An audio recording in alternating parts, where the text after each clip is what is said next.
Good morning, everyone. You got Lumberjack Jordo and Seth here. We got our lumberjack looks on today. Comment if you like it. Jordan's got to go chop some wood after this. Yeah.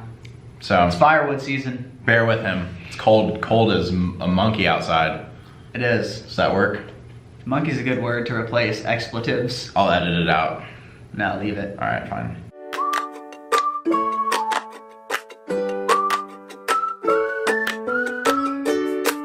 So the question today that you're all watching this episode for is, do I keep my day job?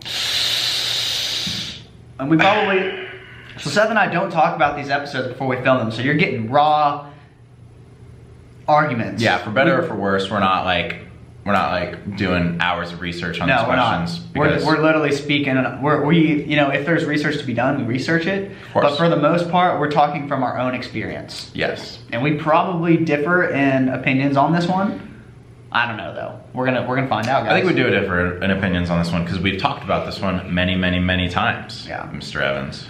Yeah, so this question is like most of the questions we answer. It's not a simple answer because you have to consider the circumstance. Yeah. Obviously. True. Do I keep my day job? My obvious next question is, do you have to? Do you have to keep your day job? How do you have to? Think about, we know people that are trust fund babies. Yeah. True. That don't work. They get to go to grad school and start their business. Yeah. They don't have jobs. Yeah. There's absolutely no reason why they should keep their day job. True. If they're being funded, they can just go play with money. Yeah, they can go play with money. Yeah, do it. That's your advantage. That's your upper hand. Go use it. Why would you throw that away? Nobody's gonna care if you don't have to work to support yourself. I hope I can do that with my kids. Yeah. I'm sure you can. Yeah, I will. Keep working hard. Yeah.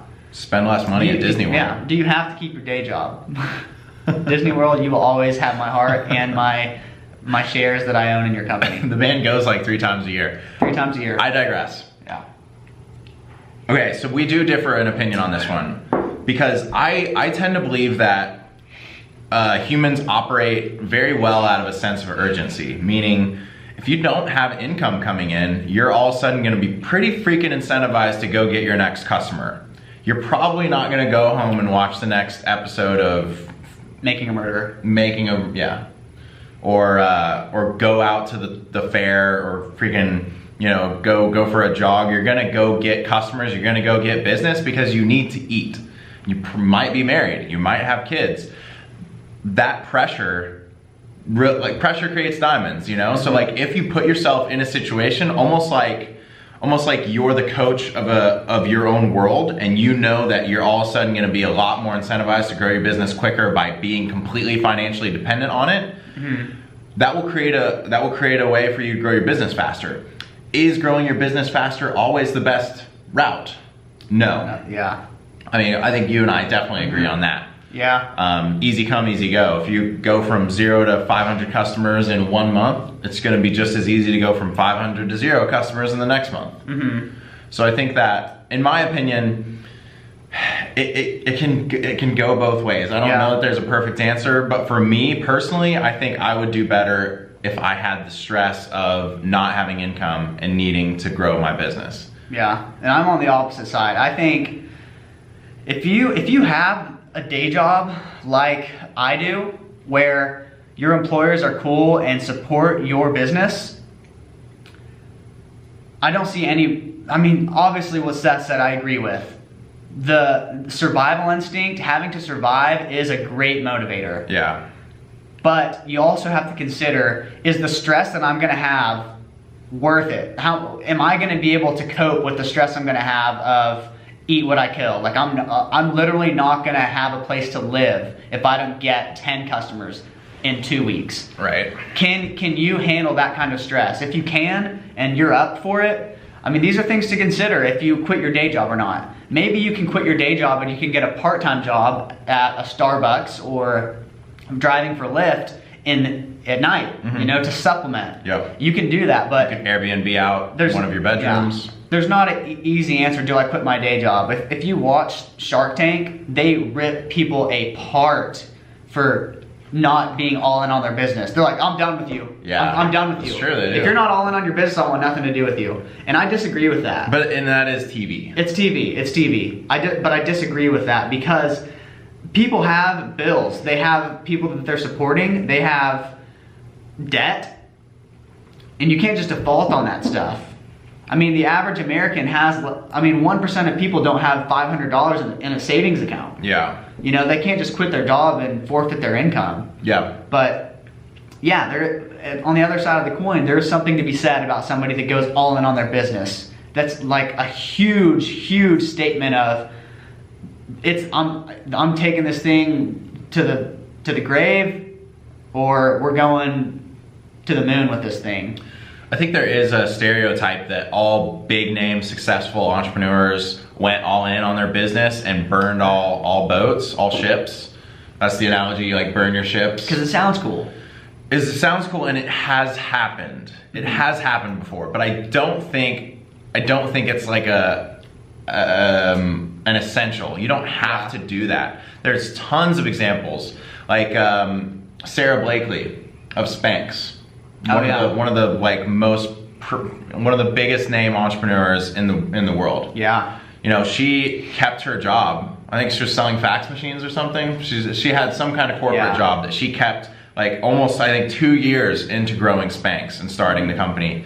Because, you know, like we talked about, if you can bootstrap your business and you can keep that profits that you're making from your business and putting it back in, it's big, and it makes a big difference down the road. So it's definitely not a one size fits all, and I think you really need to like talk to people about your specific situation and think about where you are and how you deal with stress. You know, some people are motivated by stress and some people will do well with that.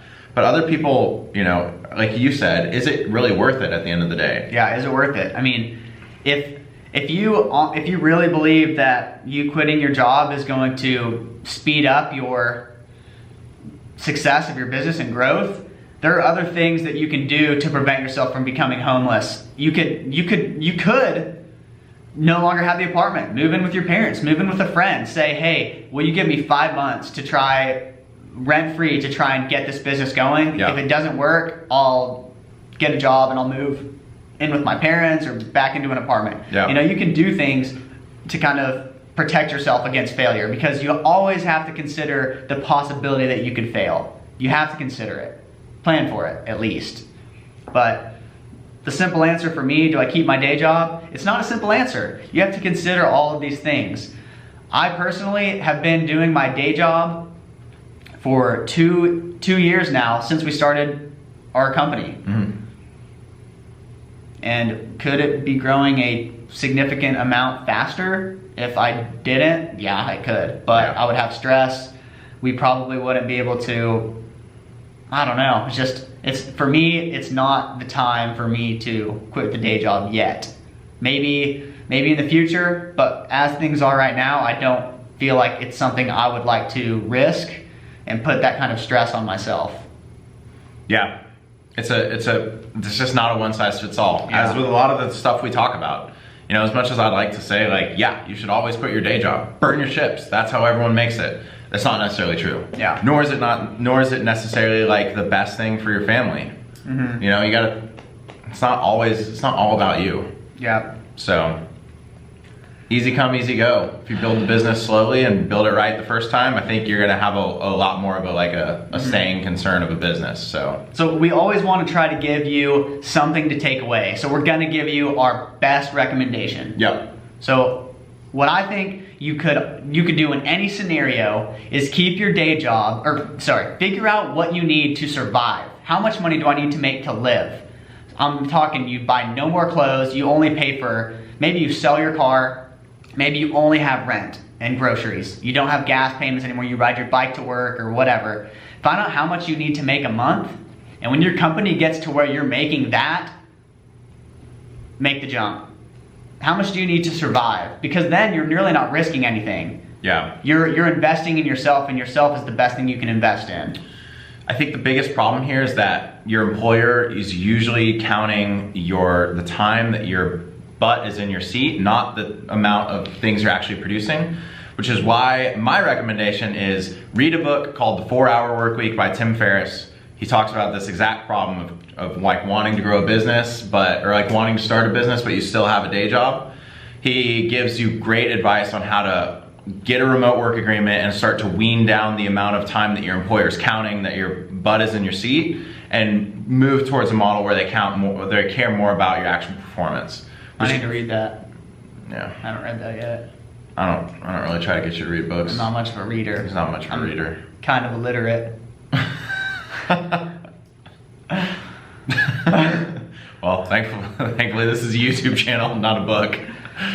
Anyways, that's our takeaway. I mean, yeah, guys, you're big boys and girls. Figure it out. Listen, we answered this question for you today, and you can either just listen, or you can go out and you can apply this to your business and your life. It's your choice.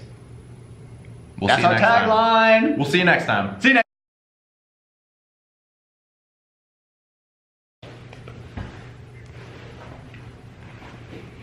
God, dude, your chair just.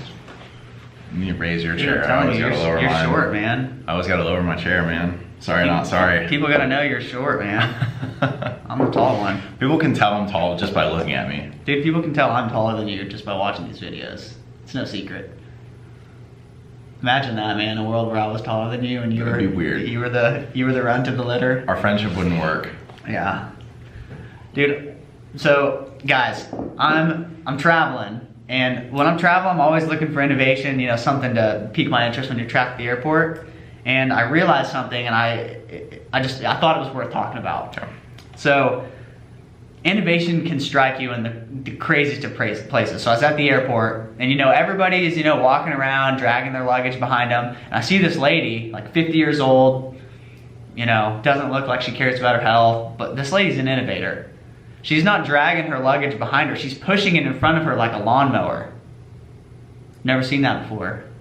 Yeah. It looked a little bit like it was harder to control. I feel like it is harder to control. But the innovation, like is she an entrepreneur, or is she just, why isn't she dragging it behind her? Surely there's some reason why she would rather push it like a lawnmower instead of drag it behind her. That is weird. Why is that? She's a mover. She's a shaker. She's an innovator, man. She's shaking, she's a disruptor. She's out here living in 3018, and we're living in 2018. We need to get her on the show.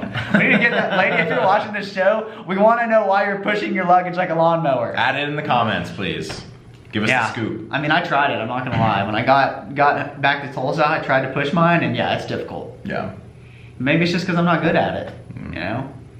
But either way, I thought it was worth mentioning. Shout out to the spirited entrepreneur that was spotted. Yeah. We could start doing a spotted bit. Spotted. Entrepreneur, innovation spotted. Yeah. Airport.